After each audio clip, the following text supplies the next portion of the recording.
Hello. Today I'm going to talk to you a little bit about legal and ethical issues in public education. Barry Hill, Morgan Henley, and I developed this PowerPoint for a legal and ethical issues class at Jacksonville State University. So the first thing I want to talk to you about is some of the issues concerning religion in public schools. Now, I think I had my first experience with this maybe about the second or third year of teaching when I had a student that refused to stand up and say the pledge due to religious purposes. And I, of course, consulted with my principal, and my principal told me that, according to this court case, we cannot make this child stand up and say the Pledge of Allegiance. So that was one of those things that was an eye-opener for me, due to the fact that I live in a small southern town, and it was not something I had ever experienced before. So if you've never thought that through, then make sure that you look at some of these law cases that I have on the PowerPoint. And another thing with the Pledge of Allegiance, of course, is that recently there was a man who wanted to take the portion "Under God" out of the Pledge of Allegiance. I think it did go to the Supreme Court, but of course there was some extenuating circumstances, and it was thrown out. Maybe I think the father did not have custody of the daughter that he was trying to file this with, and so we know that "Under God" was added, I think, in 1954, and so that's one of the things that is currently, I think, still in the lower courts, but I'm not for sure. About prayer in public schools, we know that every morning we say we have a moment of silence, and that is for us to pray. But of course, if you'll look at the second law case here, it prohibits schools to set aside that moment for silent prayer, for meditation. Our students lead this, but it is set aside every day. So I wonder about the legality of that. And of course, if you'll look at these court cases, we cannot have school-sponsored prayer at all, or even student recited prayer at high school football games. We have had some experience with that, where an organization came into our school system and told us that we could not, even though it was student-led, it was participatory, basically forcing others to participate. So therefore, we stopped our student recited prayer at our high school football games. So just some things to think about as far as religion in public schools. Some of the other things that you might want to think about as far as what the students have a right to for their religious expression. They, of course, can, as long as they're acting on their own, they can offer prayer, blessing, as long as, they're not disrupting anything, to the extent as other students have with their secular views. They cannot harass or force anybody to participate, and they may not be shown favoritism according to their religious affiliation. So let's talk about what we as as teachers and administrators have as rights as educators. And we absolutely have the right to free exercise of our religion, outside the campus. But our rights are somewhat limited when we are acting as a representative of the school system. So make sure that you think about that as you're going throughout the day, the things that you post around your room, what you wear, those types of things. Also, religious posters that are sponsored by school representatives must be removed or should be removed from the classrooms and the hallways. So think through those, the religious expression, both for you and for your students, and make sure that you're trying to accommodate all. So let's think of freedom of expression for students. So of course it was the First Amendment that has guaranteed that freedom of speech.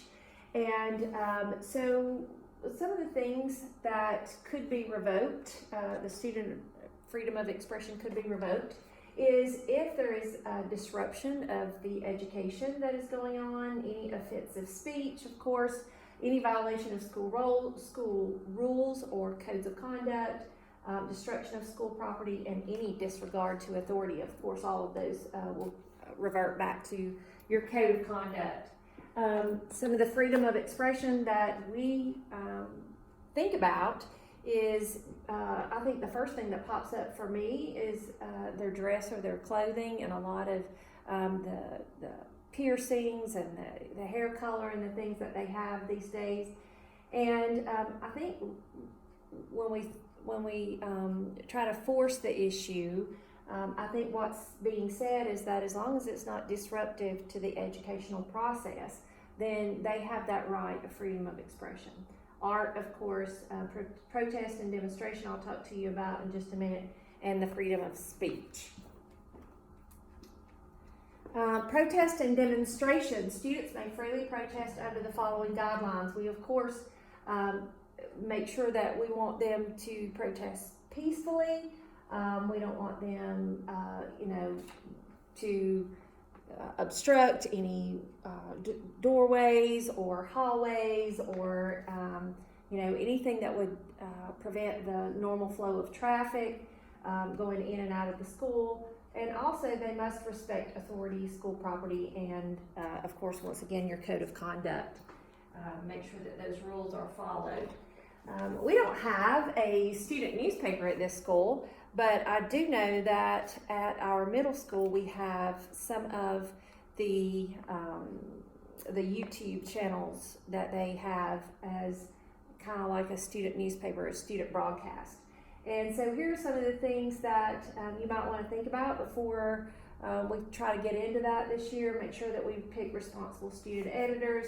Our newspaper, has to be free of any libel or, of course, obscenity or anything, making sure that we're allowing the freedom of expression, but to a certain extent. Set guidelines for when the newspaper should be completed and edited, and make sure it does go along with our curriculum. And, of course, always, make sure that if there are any issues that arise, that we consult our school attorney. The Fourth Amendment to the United States Constitution provides protection for all citizens against unreasonable search and seizure. And for those of us, that are classroom teachers, we know that we have the backpacks that are given to our students by the school. And we also have computers. And so I think the students a lot of times feel that, that's their backpack and we cannot search their backpack. But as long as we have some reasonable doubt or some reasonable suspicion that, there might be something in there, then we are justified in making sure that we look through that, okay? Students are afforded the same rights as adults as far as that goes, their person and also their property, their lockers, their desks, those types of things. You have to have some type of reasonable suspicion, some type of, reliable information that something might be either on their device or something might be in their backpack or whatever that might cause harm or is illegal. We are, of course, standing in for the parent, but we cannot do that without having some type of reasonable suspicion, and our students must always feel safe and secure. Now, some of the things that we, of course, the searches that we may do: lockers, desks, book bags, automobiles if they're on school property, cell phones, and the search, of course, is when you would call in some law enforcement. And they, once again, must be reasonable. Now, law enforcement search must be preceded by a warrant. If there is reasonable suspicion, then of course, that would be us calling the law enforcement, so we would have reasonable suspicion there.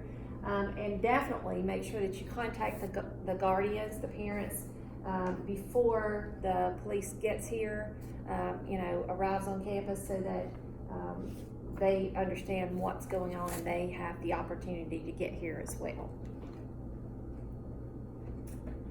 Now, due process is just making sure that there are legal proceedings and established rules that we are given and we must abide by. And it does help protect our individual rights. We have two different types. We have both procedural and substantive. And procedural is who and what that law will impact, and substantive is how is that law implemented, and of course, how is it enforced. Due process actually has a prescribed set of steps. There is procedural fairness, and you have the right to be notified and the right to be heard during the procedural due process. During the substantive due process, there must be a valid reason to deprive an individual, and there's specific circumstances under what kind of control the officials will have, and it does protect your freedom of religion, assembly, and speech. And this is just a quote from Essex that says, "The significance of substantive and procedural requirements is that both provisions must be met by school officials to satisfy the basic requirements, of course, of the 14th Amendment." I have that there for us. During due process, the student's rights, there must be a notice of charges, prior notice of hearing, right to legal counsel, and you can see the other steps that the students have right to. Now, I think sometimes we may or may not take this as seriously as we should. So I definitely want to go over liability and student records. Now, an effective file for a student should contain information used for counseling, program development, individualized instruction plans, grade placement, college admissions, and of course, the file can contain any other things, language, surveys, those types of things as well. And Public Law 93-380, the Family Educational Rights and Privacy Act, which we of course refer to as FERPA, it protects the confidentiality of our student records.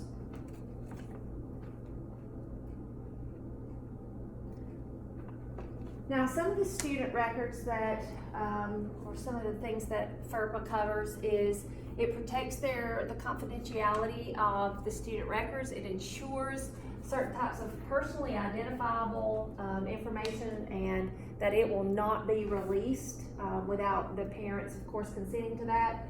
And it does apply to school and school districts that receive federal funds, which of course is us. And it gives parents the right to access those records at any point or at any time. Some of the rights of parents, I think we probably need to communicate this a little better. The parents have a right to come and inspect their students' records at any time. And if we release them to another school or whatever, we must be given a written form that is signed by the parents so that we can release those forms. Now, the parents, once they look or go through the records, they are able to challenge the accuracy of any of that information that is contained in that file. And of course, before they can be transferred to another district, we have to have the parents notified. The student may exercise the same rights afforded parents if he or she has reached the age of 18 or is enrolled in a post-secondary institution. This means that they are allowed, if they are 18 or older, to inspect their records, to challenge the accuracy inside those records, to receive a copy of their personal file,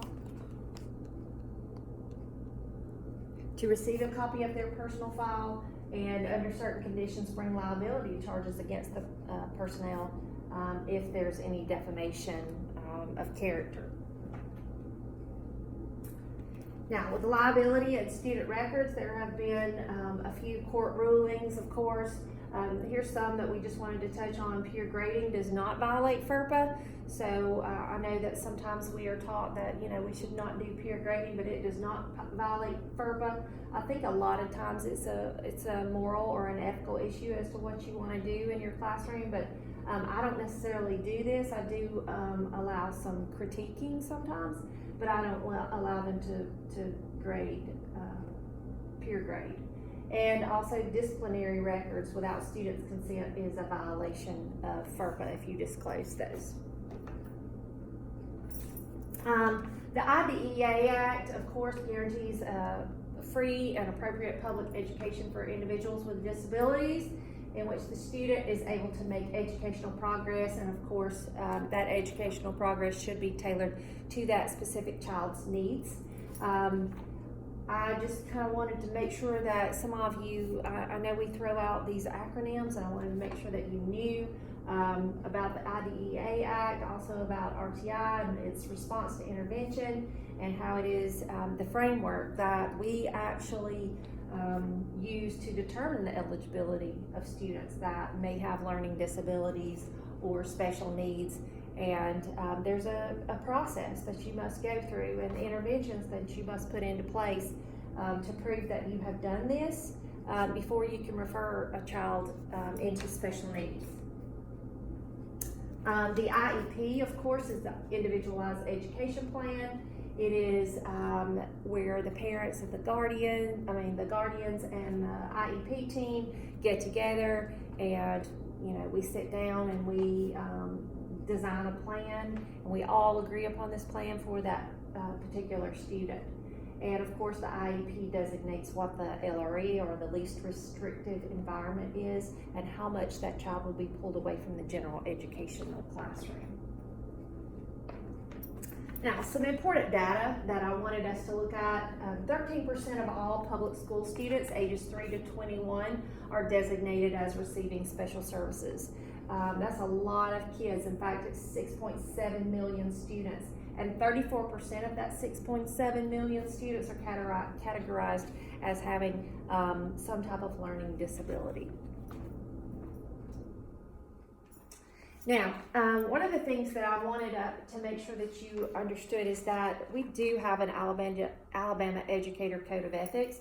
I have placed a copy of these in your box just so that you can have that and can refer to. So make sure that you look through all 9 of these. I'm going to quickly go through. Standard 1 talks about how we should be professional. Our conduct should always be professional in our teaching environment, and always make sure that we are creating a classroom that is very professional and creates that learning environment. Standard 2 is to make sure that you are trustworthy, bring in your honesty, your integrity. That's what that specific standard talks about. Standard 3 refers to unlawful acts, of course, to make sure we want to make sure that you're abiding by local laws, and making sure that you don't do anything improper or inappropriate or illegal. And Standard 4 is teacher-student relationships. I'll talk about that in my next PowerPoint, and we'll talk about how, that's where sometimes teachers get in trouble when they develop those relationships. It must always maintain a professional status. Standard 5, alcohol, drug, and tobacco use or possession of any of that. So that one just kind of speaks for itself. 6, public funds and property. Make sure that you are, always upfront with what you get, with what you spend, and don't misuse any of the public funds. Remunerative conduct is where, you make sure that any gifts or anything that you get is not given for special favors or that kind of thing. Always maintain confidentiality, and of course, if you abandon your contract, then the state, of course, is legally liable to, pull you out of your job or pull you out of your classroom. And teachers must follow the chain of command and report ethics violations within 60 days of awareness, and if you know that you have committed any of these ethics violations. And then the district superintendent reports to the state superintendent within 10 days of your resignation, or if you did not renew that abandonment of contract, and then the state superintendent can revoke your licensure. Are there any questions about any of this? Like I said, I will be providing you your Alabama Educator Code of Ethics. I think I've already put them in most of your boxes, so if you have any questions, one of the things that I wanted you to do is I have a Google form, and after viewing this and viewing the copy that I'm planning on sending to you, I would like for you to look at that Google form and answer some of those questions for me so that I can have a little bit of feedback. And I kind of want to judge, some of your thoughts and your insight into the legal and ethical issues of, how our school is run, what's the culture, what's the climate here, and just to get your insight so that, I can reflect upon doing this PowerPoint and, some of your feelings as well. So thank you so much.